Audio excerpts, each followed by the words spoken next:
За олон жилийн хугацаанд бас ярьж нийгмийн даатгалын 2030 он хүртэл баримтлах бодлогын бичиг баримтад одоо туссан байгаа олон давхаргац тогтолцоонд шилжин зэрэг бодлогууд яг одоо энэ хуулийн одоо төгс реформор гэдэг юм уу?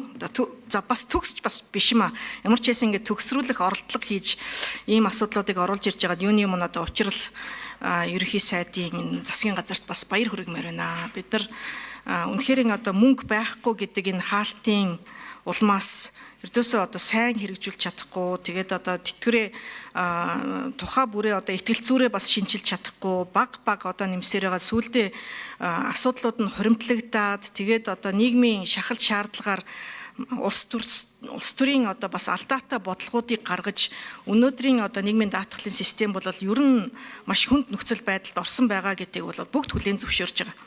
Тэгээ яг зөрөгтэй ямар ч байсан одоо тодорхой хэмжээнд энэ бодлогын реформуудаа яаж хийж байгаад одоо алдаануудаа засахыг оролдъё. Гэхдээ төгс мэдээж одоо бас болохгүй гэдгийг бүгдээрээ ойлгох ёстой.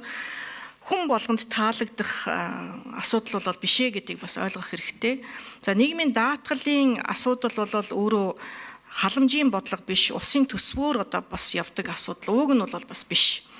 Нийгмийн даатгалын шимтгэл төлөлтийн харилцаан дээр суурилж нийгмийн хамгаалалт талаас бид нар бас харах ёстой. За хэн илүү олон жил ажилласан байна уу, тэр нь одоо илүү ахиу авнаа гэж байгаа одоо энэ зохицуулалт нь эхний ээлжиндээ болвол яг энэ суур буюу яг энэ баталгаат тэтгэвэр дээрээ орж ирж байгаа.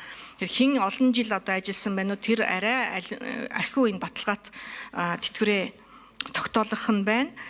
За мөн түнчлэн одоо баг тэтгэвэр авч байгаа хүмүүс нь бас арай ахиу буюу одоо манай яг социал демократ бодлогын хүрээнд яг л одоо энэ шаталсан гихчлэн тийм ээ одоо энэ одоо бодлогод бол нийцж байна. За би бол одоо бас 7 гишүүний хамтаар хууль өргөн барьсан байгаа. Тэгээд үүнийгээ бол аль алийн хилцэх хэсгийн шийдвэрлсэний дараагаар одоо нэгтгэж явах нь зүйтэй гэсэн байр суурийг бол бас бид нар адилхан барьж байгаа. За яг энэ хуулийнхаа зохицуулалт дээр бас нэг ороогүй гэхдээ цаагааштай одоо бас хэрэгжүүлэх ёстой нэг асуудал үлдсэн байгаа нь юу вэ гэхлээр баталгаат тэтгэврийн даатгалын сангаас олгох одоо энэ шимтгэлийн харилцаан дээр суурилсан энэ тэтгэвэр, за хувийн нэмэлт тэтгэвэр, за бидний яг одоо хэрэгжүүлж байгаа энэ баялагын сангаас цаашлаад яг энэ нэрийн дансныхаа хуримтлалын хэсгийг бас холбож өгөх Чингис хаан үндэсний баялагын санд бол хүн болгонд одоо жишээлбэл миний нэрээр ийм монголоор орж үзэхэд 306 мянган төгрөг одоо миний нэрэн дээр байгаа байхгүй. Энэ бол мэдээж одоо алстаа нэмэгдээд за алс хэдтэй бол одоо би жишээлбэл эрүүл мэнд боловсрал эсвэл орон сууцтай зарцуулах ийм хуулийн гарц гаргалгаа байгаад байгаа. Гэтэл эдгээр 3 одоо хэрэгцээ хангагдсан хүний хувьд тэтгэврээр л дамжуулж авдаг олон улсын одоо энэ туршлага байгааг бид нар одоо заачгүй одоо өөрчлөх хэрэгтэй. Энийг одоо бас холбох хэрэгтэй шүү тэтгэвртэйгээ.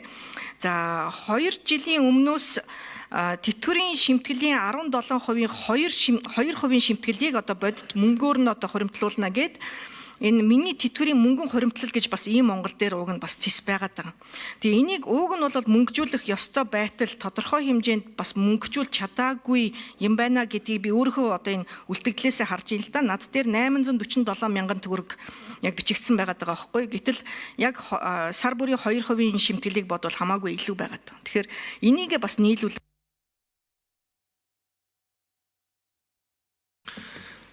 За отооны саран чулуун